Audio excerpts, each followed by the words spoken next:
La verdad en 30 minutos.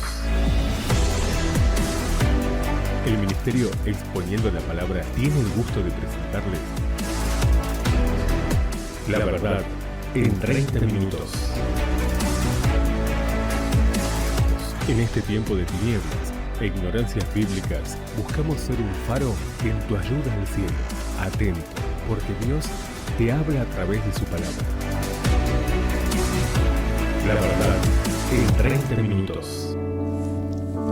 Gloria al nombre del Señor. Bien, en esta verdad vamos a hacer la segunda parte de Proverbio 14, 1 y 2, donde dice que la mujer sabia edifica su casa y más dice, la necia con sus manos la destruye, ¿no? Habíamos hablado de grandes mujeres que existieron en la palabra de Dios, que fueron mujeres sabias, que fueron una bendición enorme, ¿no? Mujeres como Ruth, como Ana, que Ruth pues, fue una leal, dedicada, trabajadora fiel al Señor. Ana fue una mujer de oración, fiel, adoradora, y fue la madre del gran profeta Samuel.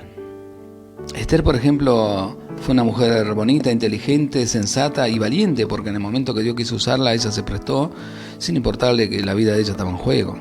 Tenemos a María, que fue humilde, obediente, pensando en su pueblo, y ella se jugó la vida a ser la madre terrenal del Señor Jesucristo. Tenemos a Priscila, que era una trabajadora valiente, cooperadora importante de la iglesia del Señor, de la iglesia primitiva, que es una bendición enorme. Y tenemos también a mujeres necias, que habíamos hablado de Mical, que era la hija de Saúl, que se avergonzó del rey David cuando venía danzando para la gloria de Dios, y por castigo nunca tuvo hijos, y al fin y al cabo su vida terminó muy mal. Tenemos a Dalila, que fue la mujer que logró con sus encantos, como buena prostíbula que era, sacarle el secreto a Sansón, sin llegar a qué sé yo, a que tener ningún cargo de conciencia, cuando le sacaron los ojos delante de ella y lo ataron a ese molino.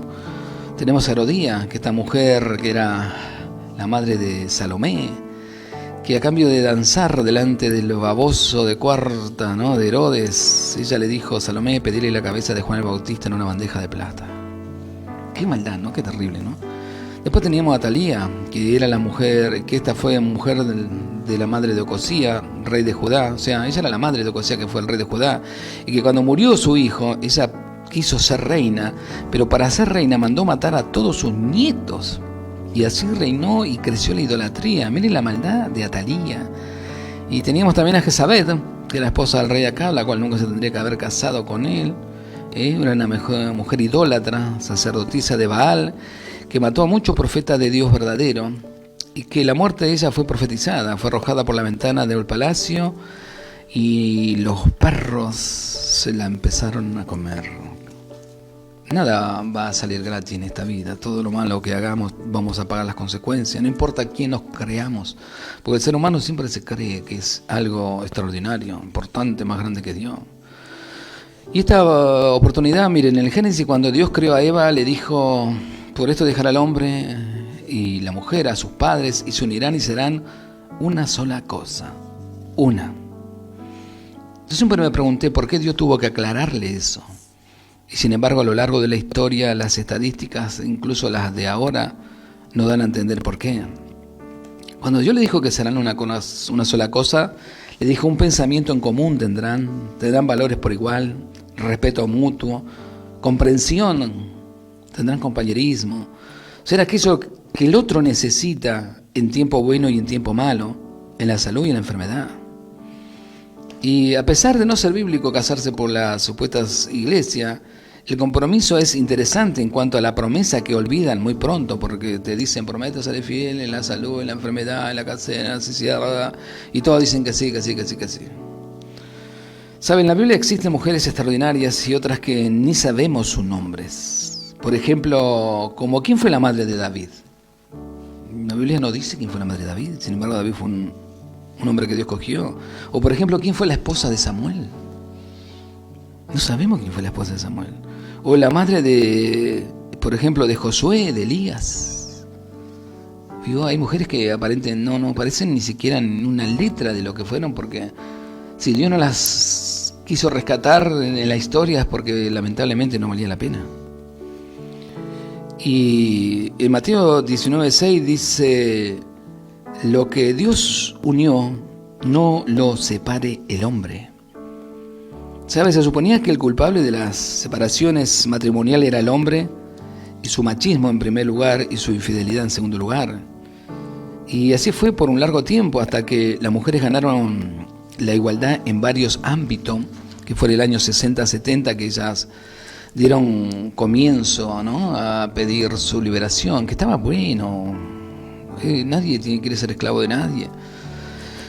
Pero esas libertades que ellas fueron ganando, fueron convirtiéndose en libertinaje. Y le cuento, en este tiempo, una de las causales de divorcio, ¿no?, por ejemplo, es no cortar el cordón de sus padres y querer tener un esposo que se someta a la otra familia o una esposa que se someta a la familia del esposo. O es cuando el hombre no renuncia a los conceptos de su madre y quiere que su madre gobierne su matrimonio, o cuando la mujer no renuncia a los conceptos de su padre y quiere que su padre maneje el matrimonio. ¿Sabe? La verdad es que cuando uno forma un hogar, el hogar lo maneja uno. Uno tiene que respetar a los padres, ¿no? Y si son padres cristianos, por ejemplo, si en algún momento de la vida necesitamos de sus ayudas, recurrir a eso.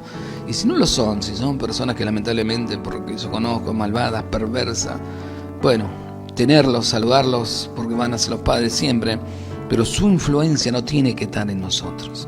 Y sabe, esta es una de las causas que yo he estado charlando y he visto a lo largo de la historia de mi vida cristiana, que ha sido el eje principal de muchos divorcios y muchas separaciones, aún en el mundo cristiano. ¿Entendés? Yo no puedo tener a mi esposa y mis hijos y que mi mamá me gobierne. Mi mamá va a ser mi mamá toda la vida, pero ella no tiene por qué gobernarme la vida y mucho menos mi matrimonio. Lo mismo pasa con mi padre o el padre de la cónyuge. Nosotros somos aptos para formalizar una vida y hacerla conforme Dios nos dirija. Lo mismo pasa con mis hijos. Ellos se casaron con las personas que ellos eligieron. ¿Me entiende? Y en su momento, cuando ellos necesitaron ayuda, cuando querían hablar conmigo, ellos me llamaban y yo iba, aquí estoy, para ayudarlo, para lo que ustedes gusten. Pero yo no me puedo andar involucrando en la vida de ellos, porque ellos tienen que crecer. Ellos eligieron sus parejas y tienen que ir creciendo, tienen que ir conociéndose, tienen que ir formando su familia. Y yo los voy viendo, orando por ellos, ¿no?, deseándole lo mejor, buscando estar cuando ellos me necesitan, que es lo más importante, porque los consejos válidos son aquellos que vienen a pedírtelo y te escuchan. No lo que vos querías dar, porque mirá, me parece que está mal y vos no tenés que hacer eso. Eso nunca sirve. Uno no se puede involucrar en la vida de la otra persona, a no ser que la otra persona te diga: mira, quiero escuchar, necesito ayuda. Pero esta es la primera causa de divorcio en la mayoría de los hogares. Han destruido muchos hogares por esa causa, que después a la vez no sirvieron para nada porque intentaron de nuevo y muchas veces no ha servido. Ahora, el adulterio como algo común ya no tiene vergüenza en estos tiempos, ¿no? Ni les importa opinión alguna, dejan su marido y se van con cualquiera. Pero es increíble porque la televisión, los medios de comunicación, las películas te hace creer que eso está bueno, que eso está bien, que es lo más normal. Yo recuerdo en mi época de niñez, años 60, 70, incluso el 80, uno iba a ver telenovelas donde el adulterio era la marca registrada, y mucho menos hoy en día, que está no solo el adulterio, el lesbianismo, el homosexualismo, pero hoy en día para muchas personas es un modo de vida. Y yo recuerdo, miren, en mi andar cristiano, una mujer donde ella era parte del sistema eclesiástico, cumplía una función, tenía a su esposo, sus 2 hijos. Y un día viene el esposo llorando, era un hombre de Dios extraordinario, y nos dice: mira, José, mi esposa me dejó, se fue con otro. Y cuando investigamos con quién, se había ido, mire, con un borracho, que había dejado a su mujer, a ese borracho, y 6 hijos para irse con ella. Qué desastre es eso, ¿no? Porque en ese momento, bueno, me costó consolar al hermano, estar con los hijos, pero lo peor es que ella se fue, no solo dejó su hogar, sino que se fue con ese borracho, sino que después, como su conciencia la acusaba, se fue a otra congregación donde nunca le preguntaron de dónde venía ni qué había hecho, y la pusieron en la escuelita dominical. Esa es otra de las vergüenzas más grandes, porque tenemos que saber de dónde viene, quiénes son, qué hicieron, qué le ocurre. No se puede agarrar a las personas así porque sí y darle un puesto porque sonríe o porque supuestamente tiene algo de gracia o porque conoce algo. En eso han fallado porque el Espíritu Santo no lo han dirigido. Y lo mismo pasó cuando vino una dama bien presentable, con una bebé, no sé, de 7 o 8 meses, y una nena hermosa de 4 o 5 años. Y vino a hablar exclusivamente conmigo con un ejemplar que para mí era adicto, a primera vista era adicto. Y cuando se sentó me dijo que ella quería reconciliarse con Dios y empezar de nuevo. Y que había hecho algo malo, pero quería que Dios la perdone. Y cuando le pregunté, cuénteme, ella había dejado al esposo que le había dado todas las cosas en esta vida y que la amaba por ese adicto que no servía para nada. ¿Sabe? Eso no duró mucho, se entiende, a los 6, 7 meses se desarmó todo porque este joven ni siquiera trabajaba, no tenía dónde vivir. Pero yo siempre pienso, ¿cómo hacen eso? ¿Por qué no deducen? ¿Por qué no piensan? ¿Por qué no razonan? ¿Por qué no oran? ¿Por qué no cumplen la promesa que hicieron? ¿Sabe? Las congregaciones muchas veces que lo aceptan sin preguntar quiénes son y los ponen a trabajar aún estando en adulterio son culpables de todo eso. Y hoy en día, mire, las grandes congregaciones son culpables porque ni siquiera saben quiénes van a congregarse. Nunca han charlado porque no les interesa. Solamente les interesa sacarle dinero. Pero de ahí a charlar, mire, la misión principal de tener la iglesia en el hogar es para conocerlos, para saber de verdad quiénes son, de dónde vienen, de qué se trata, para ser una familia, de verdad. Eso la iglesia primitiva lo sabía de memoria, por eso lo hicieron.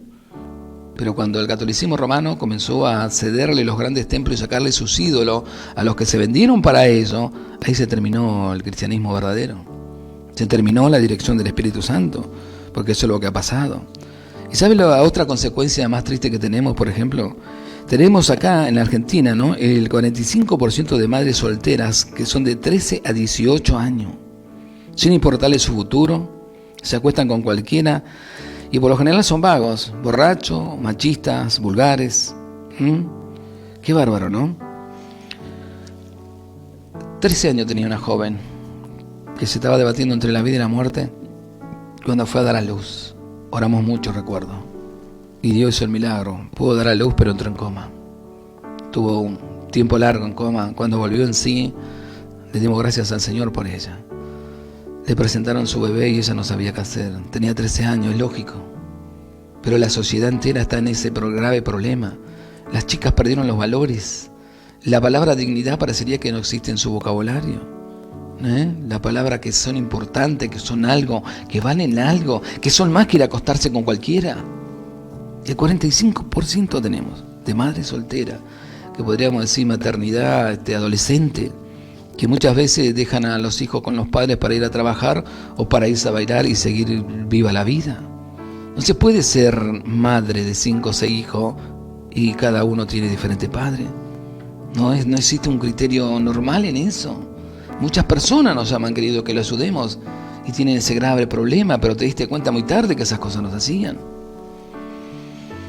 ¿Saben? Muchas veces las madres son culpables por la enorme libertad que les dan, aún en contra de muchas veces de que los padres dicen. Porque las madres vivieron cierta vida frustrada y quieren ver toda esa libertad en sus hijas y lo único que causan es problemas. ¿Sabes? Yo viví un testimonio horrible de una joven en persona porque vivía acá en el barrio, ¿no?, cerca de casa, la conocíamos. Ella tenía 15 años cuando una noche era hija única. El padre trabajaba día y noche para que a ella no le falte nada, para que ella estudie, para que ella sea algo en esta vida.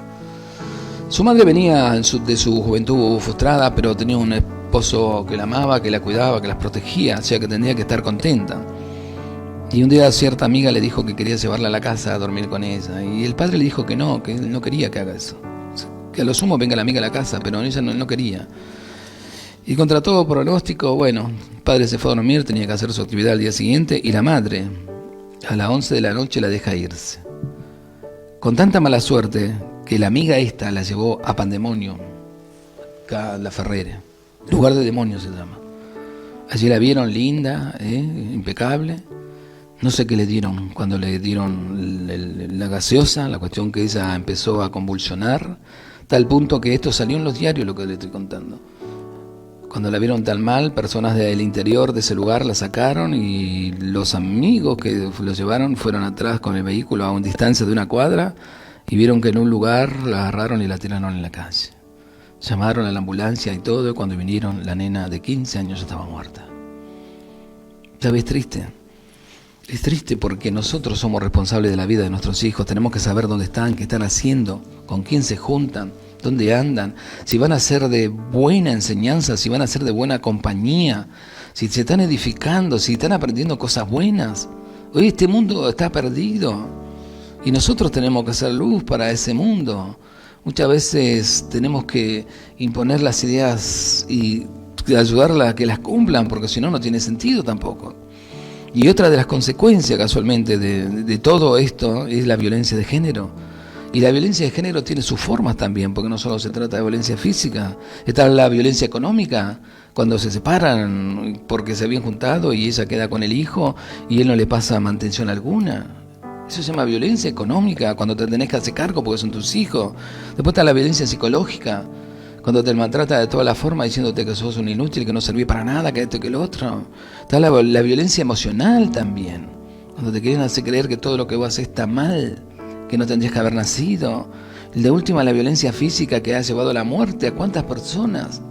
Y usted, igual que yo, sabe bien claro que podés hacer una denuncia, 2, 10, 20, 30, la que se te dé la gana. Podés llegar hasta tener un botón de pánico, pero si al delincuente se le ocurre venir a matarte, te va a matar igual.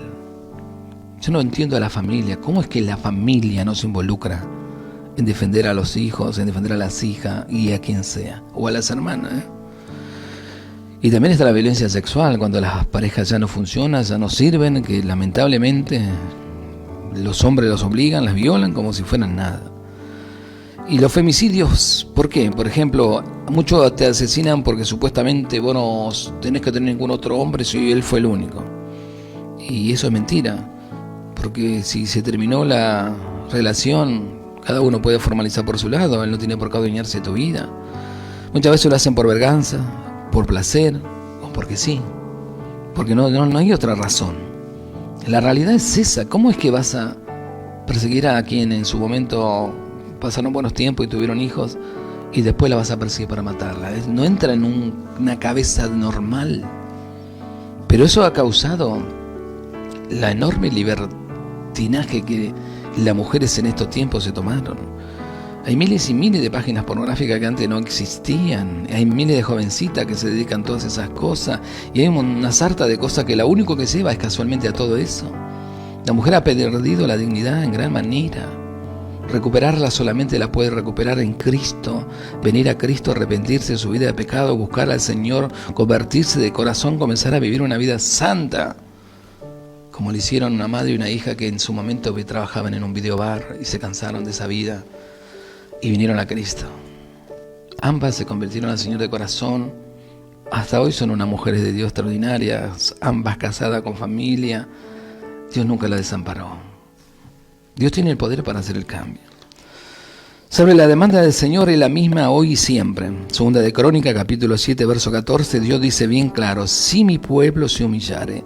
Mi pueblo, no dice si toda la nación de Argentina. Mi pueblo, o sea, el que lo conoce.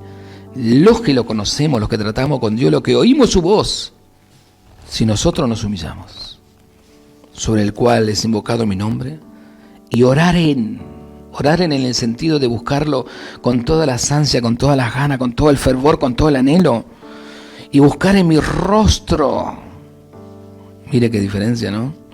Y se convirtieren de sus malos caminos, ojo, no cualquiera, tenemos que orar, tenemos que buscar su rostro, tenemos que convertirnos de los malos caminos, volvernos de toda la mentira y de todas las cosas que muchos predican y viven. Entonces, solo ahí, entonces dice Dios, yo iré desde el cielo y perdonaré su pecado y sanaré su tierra. Los mundanos podrán orar y ir a sus lugares de religión y hacer lo que se les dé la gana, pero las cosas no van a cambiar. El compromiso no son con ellos, el compromiso es con nosotros. Si mi pueblo se humillare, Dios puede cambiar el curso de la historia de todas las cosas. Pero tenemos que humillarnos, tenemos que buscar su rostro y tenemos que salir de los malos caminos, volvernos de los malos caminos. Que muchos de los ministerios que ayer caminaron y eran gente santa y estaban llenando los portales de la gloria de gente salva, de pronto se volvieron a la fe y la prosperidad y comenzaron a mentir. ¿Sabe? Toda esta violencia de género, todo este desastre de divisiones y de divorcio y de maltrato solamente se termina de esa manera, humillándonos bajo la poderosa mano de Dios y que cada mujer se convierta de corazón al Señor. A las jóvenes les digo, tú eres importante para el Señor, tienes un valor inigualable, nada es comparado con lo que vales para el Señor. El mundo te podrá decir todo lo que se le dé la gana, querer rebajarte y hacerte creer que no eres nadie, pero eres algo importante para el Señor. Él dio su vida por ti, derramó su sangre, dejó su trono, su gloria, su grandeza. Eso significa que eres digna de ser salva, y no solo es digna de ser salva, eres digna de vivir una vida feliz en esta tierra, no como la que están viviendo muchas jovencitas que están siendo perseguidas por su ex, y lamentablemente eso no es forma de vivir. Uno puede salir a la calle temeroso de que pueda aparecer alguien y se te termina la vida, sabiendo que a pesar de todo lo que hiciste, nadie te va a guardar, pero en las manos del Señor la vida cambia para siempre. Solo en Dios está la seguridad. Él mismo lo dijo, el rey David sabía eso de memoria, y él decía en el Salmo 121, elevaré mis ojos hacia los montes, y después afirmaba, porque de allí vendrá mi socorro. Mi socorro viene de Jehová, que hizo los cielos y la tierra. No se dormirá el que te guarda, Jehová tu mano derecha, el sol no te fatigará de día ni la luna de noche, Él guardará tu entrada y tu salida, de ahora y para siempre. ¿Sabe? Ese es el gran Dios que nosotros predicamos, y que quiere que todos procedan al arrepentimiento para poder vivir una vida nueva en Cristo Jesús. Le damos gracias por su tiempo con el ministerio Exponiendo la Palabra. Será hasta el próximo encuentro en La Verdad en 30 minutos. Muchas gracias.